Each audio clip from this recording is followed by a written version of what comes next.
My wife came home at 2 a.m. from girls' dinner. She said, "Sorry, babe, we just lost track of time."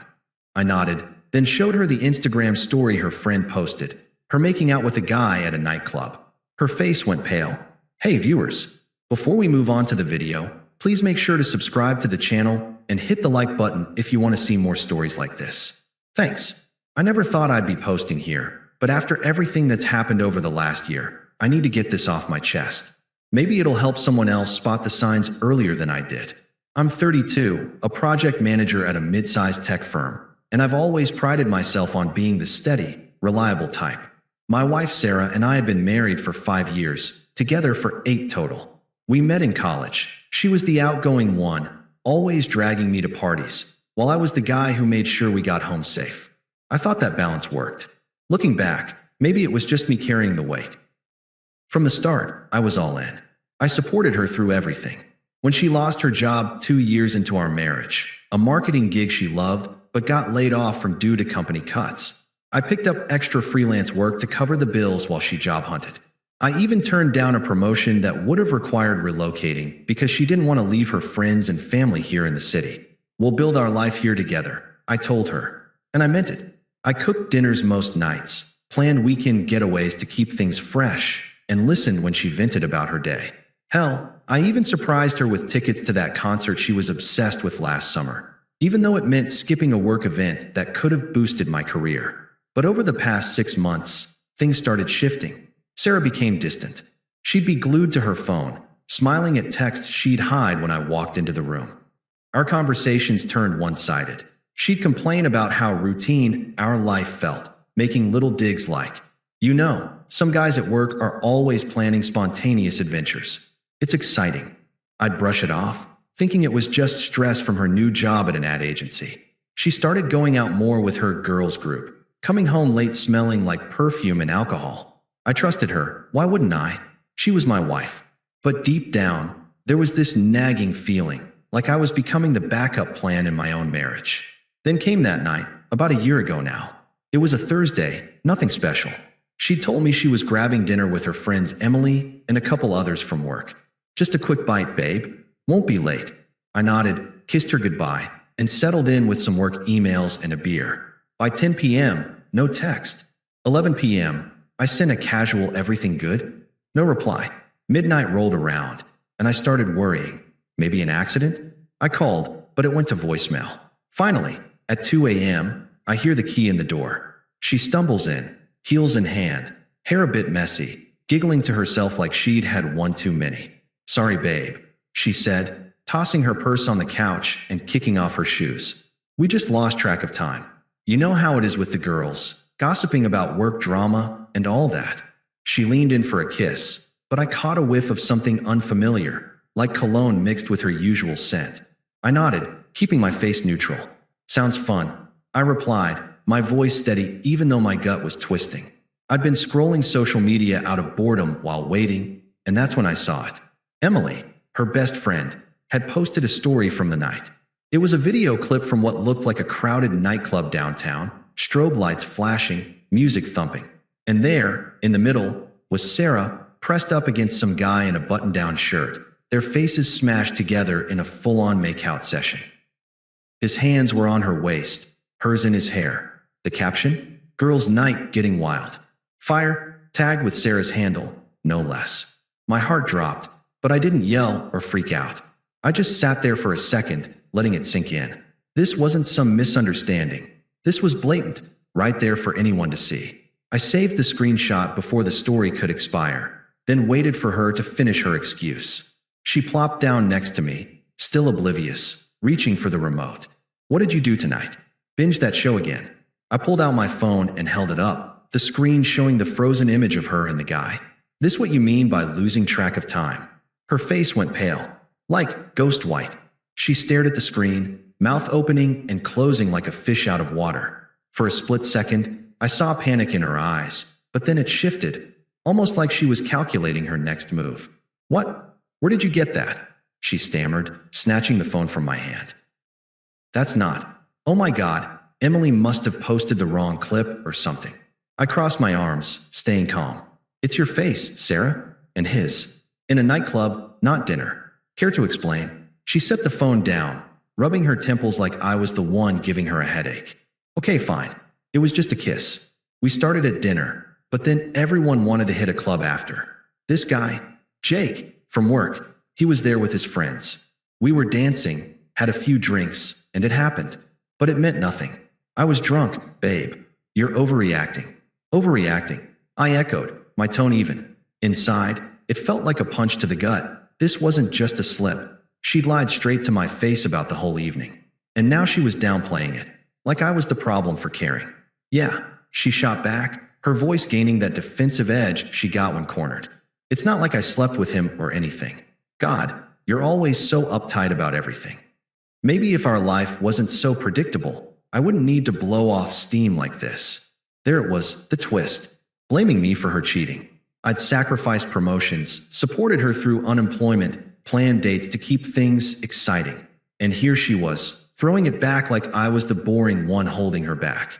It stung, but I didn't snap. I just looked at her, letting the silence hang. So that's it. I'm the villain here. I asked quietly. She rolled her eyes, standing up like the conversation was beneath her. Look, I'm sorry it happened, okay? But you're making this a bigger deal than it is. Jake's just a fun guy. He gets me laughing, unlike our routine dinners at home. If you trusted me, we'd move past this. Fun guy. From work. The pieces clicked. Those late texts. The distant attitude. This wasn't a one-off. Jake was the reason. I felt the betrayal settle in, deep and unfair. I'd been loyal, committed, and this is what I got? Made to feel like a backup while she chased excitement with some coworker. I didn't beg or argue. If that's how you feel, maybe you should go be with the fun guy, I said, my voice flat. She huffed, grabbing her purse. Maybe I will. I need space anyway. And just like that, she stormed into the bedroom to pack an overnight bag. That night escalated faster than I expected. Sarah didn't just take space, she made it permanent. After our confrontation, she spent the next hour throwing clothes into a duffel bag, muttering under her breath about how I'd ruined the evening by spying on her friends' stories. I sat on the couch, watching without a word. Part of me wanted to ask why, to demand details, but I knew it wouldn't change anything. She'd already chosen. Once her bag was zipped, she turned to me, arms crossed, that smug look creeping back despite the earlier panic. You know, I've been thinking about this for a while, she said, like she was delivering a TED Talk on self-improvement. Jake and I, we click. He's ambitious, always planning these spontaneous trips and nights out. With you, it's just safe. Predictable. I love you, but I need more than Netflix and takeout to feel alive. I leaned back, forcing myself to stay composed. So this kiss wasn't a one-time thing. She shrugged, avoiding my eyes for a beat before meeting them defiantly. We've been talking. Flirting, I guess. But tonight was the first time anything physical happened. Not that it's your business now. Not my business. I repeated, keeping my tone neutral. We're married, Sarah. Yeah, well, maybe we rushed into that. She fired back, her logic twisting like a pretzel. I was young when we met. I thought stability was enough. But Jake shows me there's more to life. He challenges me, makes me feel desired. You're comfortable, like an old sweater. But who wants to wear the same sweater forever? The words hit like knives, comparing me to worn-out clothing while elevating this Jake guy to some thrill-seeking hero. I'd given up so much for her, and she was dismissing it all as boring. It was cruel, entitled, like my loyalty was a flaw. So you're leaving for him? I asked, not raising my voice. She nodded, a smirk tugging at her lips. Yeah, I'll crash at Emily's tonight, then figure things out. We can talk divorce later. Keep it civil, right? No need to drag this out. Civil, as if she hadn't just blown up our life publicly via that story. And to add insult, the next morning, I woke up to her social media update. A vague post about embracing new chapters and chasing joy dizzy dot. No mention of me, but her friends were liking it, commenting fire emojis. It felt like a public slap, disrespectful, like I was already erased. I didn't respond. No texts begging her back, no calls confronting Jake. I just called a locksmith to change the locks. Practical, not petty, and started packing her remaining stuff into boxes. If she wanted out, I'd make it easy. But inside, the unfairness burned. Why did the loyal guy get discarded like yesterday's news? The days after Sarah left were a blur, but not in the dramatic, sobbing into a pillow way you see in movies. I didn't chase her, didn't blow up her phone with pleas or accusations. Instead, I focused on the practical stuff, the kind of quiet actions that rebuild a life piece by piece. First thing the next morning, I called a divorce lawyer. Not some aggressive shark, just a straightforward guy who handled no-fault cases. Keep it simple, I told him. No alimony fights, just split what's fair. We had no kids, a joint account with minimal savings, and the apartment lease in both names. I offered to buy her out of her half or let her take it. I didn't care, as long as I was free. By afternoon, I'd boxed up the rest of her things, clothes she'd left behind, that collection of scented candles she loved, even the framed photos from our wedding. I dropped them off at Emily's place, her best friend, who had conveniently posted that incriminating story. Emily answered the door looking awkward, mumbling something about how things happen and Sarah's going through a lot. I just handed over the boxes and said, "Tell her it's all here. No need to come back." Then I walked away. No small talk, no digging for details about Jake. What was the point? She'd made her choice. I changed the locks that evening, more for peace of mind than spite. Then I blocked her number, her social media, everything. It wasn't about punishment. It was about protecting myself. For the first time in years, I had space to breathe. That nagging feeling of being a backup? Gone. But the confusion lingered. I'd replay those flashbacks in my head during quiet moments.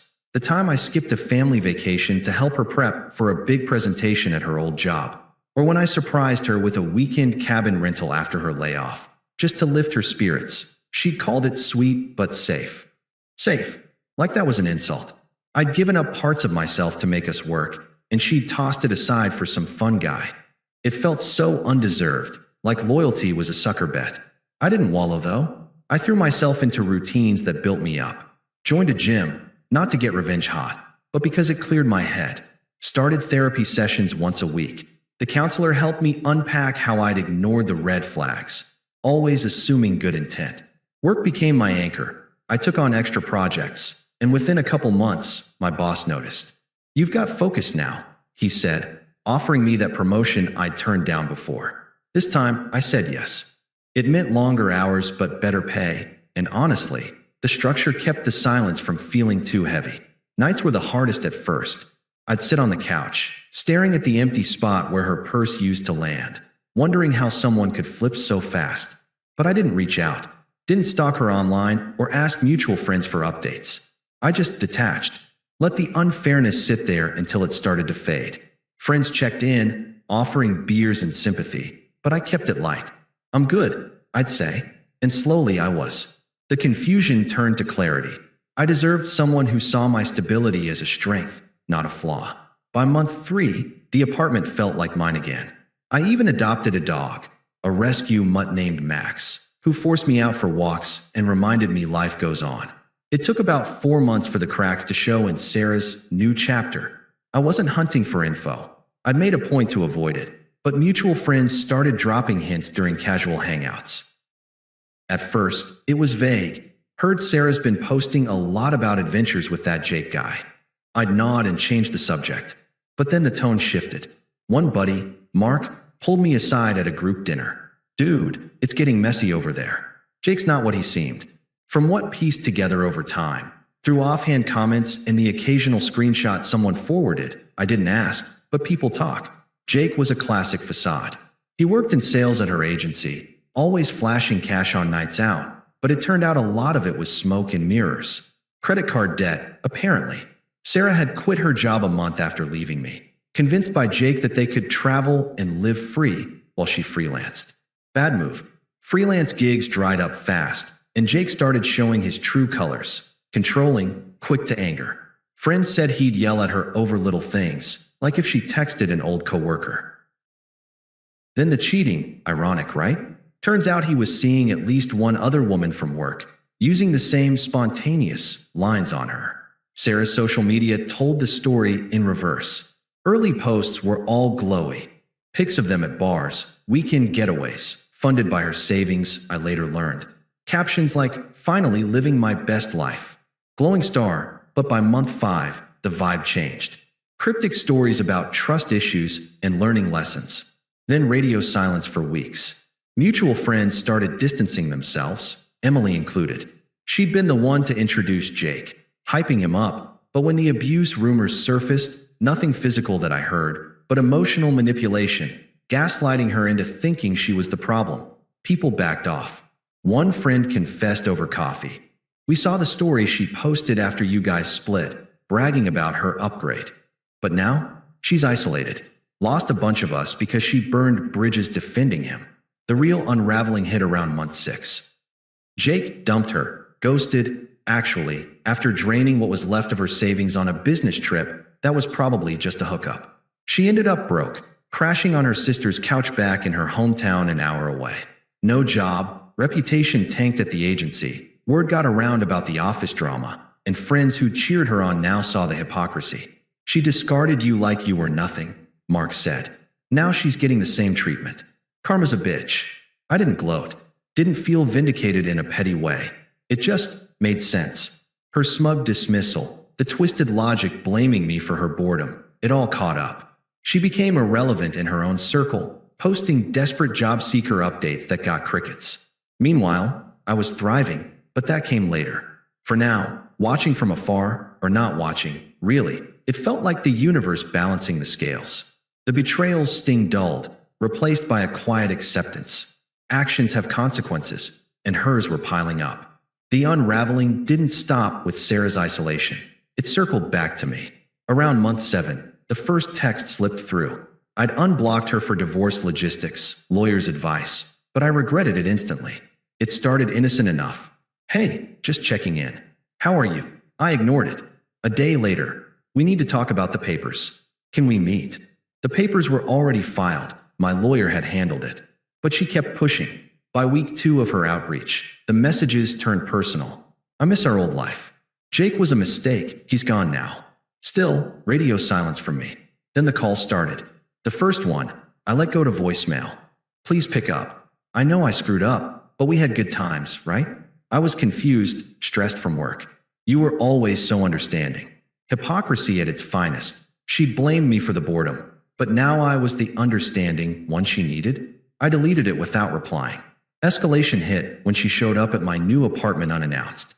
I'd moved to a quieter building across town after the promotion, better views, closer to work. How she found the address? Probably through mutual friends or her sister snooping. It was a Saturday afternoon. Max was barking at the door. I opened it to find her standing there, looking thinner, eyes red-rimmed, clutching a coffee like a peace offering. Can I come in? She asked, voice small but insistent. Just for a minute. I drove all the way here. I stood in the doorway, arms crossed. What do you want, Sarah? She shifted uncomfortably, glancing around like she expected Jake to pop out. I realize now how good I had it with you. Jake was awful. He yelled all the time, cheated on me with someone from the office. I quit my job because of the drama, and now I'm broke, living with my sister. It's humiliating. But you were stable. We could try again, right? I learned my lesson. Stable. There was that word again, like a backhanded compliment. I felt the power shift. She was the one begging now, unraveling in real time. But I didn't soften. Sounds rough, I said flatly. But that's not my problem anymore. Her eyes widened, then narrowed. How can you be so cold? After 5 years of marriage? I said I'm sorry. What? You want me to beg? If that's what you think this is about, you're missing the point. I replied, keeping my tone even. You left. You chose him. Deal with it. She huffed, tears welling up, desperation turning to manipulation. Fine, be that way. But my family thinks you're being unfair. My sister said you'd man up and forgive eventually. Everyone makes mistakes. The toxic reinforcements. Her sister had called me a few days prior, leaving a voicemail. Listen, you're acting like a child. Sarah's suffering, lost her job, her friends. Grow a pair and take her back. Family sticks together. Unpleasant, entitled, like I owed them my life. A couple of her old friends had texted too, one saying, she's really sorry, dude. Give her a chance, she's not the same. I blocked them all. It was clear, they weren't on my side. They just wanted the mess cleaned up. Sarah's attempts amped up after that visit. More texts. Please, I can't sleep thinking about us. Then voicemails laced with anger. You're enjoying this, aren't you? Seeing me fall apart while you play the victim. Well, screw you. I deserve better than your boring ass anyway. The flip was textbook, apologetic to raging when she didn't get her way. It exposed her true colors, selfish, hypocritical, always twisting things to suit her narrative. I stayed detached through it all. No responses, no engagement. The confusion from those early months was gone. I'd sat with the betrayal long enough to see it for what it was. Her desperation only confirmed I'd dodged a bullet. By month 9, the contact slowed. Maybe she got the hint, or maybe karma had her too occupied. Either way, she was becoming a footnote in my story. The final nail came at our mutual friend Mark's wedding, about 10 months after the split. I debated skipping it. Knew Sarah might show, given her ties to the group, but I'd RSVP'd yes before everything blew up, and bailing felt like letting her win. Plus, my life had leveled up. The promotion led to a team lead role, better salary, even a bit of travel for conferences. I'd started dating again casually, and for the wedding, I brought Lena, a colleague turned friend who'd become more. She was kind, ambitious, valued my stability without the digs. No drama, just genuine connection. The venue was a cozy outdoor spot outside the city, string lights, live band, the works. I arrived with Lena, feeling good in my suit. Mark pulled me into a hug at the reception. Glad you came, man. Heard about Sarah.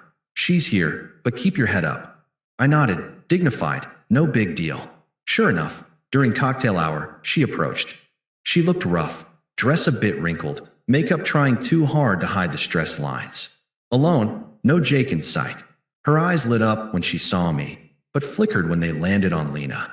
Hey, she said, voice shaky but forcing a smile. You look great. Congrats on the promotion, I heard through friends. Thanks, I replied neutral. Lena squeezed my hand, sensing the tension. Sarah glanced at her, then back to me. Can we talk? Privately. I see now what I lost. Jake ruined everything. He was abusive, cheated, left me with nothing. But you were always there for me. We could start over. I promise I'd appreciate you this time. There it was, the desperate plea, right in public.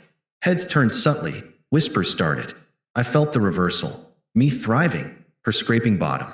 But no sympathy stirred. Instead, I mirrored her old logic back, calm and firm. You said I was too predictable, remember? That you needed passion, not safety. Looks like you found it with Jake. Congrats on that. As for us, that chapter's closed. I've built a life without you, and it's better. You're irrelevant now. Her face paled, just like that night with the story. But I was wrong. Please, don't do this here. Everyone's watching. That's on you, I said, shrugging lightly. You made it public first, with your posts and choices. I've moved on, learned from it all. Thanks for the push to value myself more. But this, I gestured vaguely between us. Over. Lena chimed in softly. We should get back to the party, and we turned away. Sarah stood there, mouth agape, as we joined Mark's table. Later, I heard she left early alone. Friends confided she'd tried rallying them against me, but the truth had spread. Her cheating, the hypocrisy. No one bought it anymore. That night sealed it. The betrayal's outrage faded into earned justice. Ironic, complete. I don't think about her much now. Life's too full. Update. A year later, divorce finalized clean. I'm engaged to Lena. Max loves her. Sarah? Last I heard, still single, temping jobs. Karma delivered. Thanks for watching. Make sure to subscribe to the channel and hit the like button. What do you think about this story? Share it in the comments.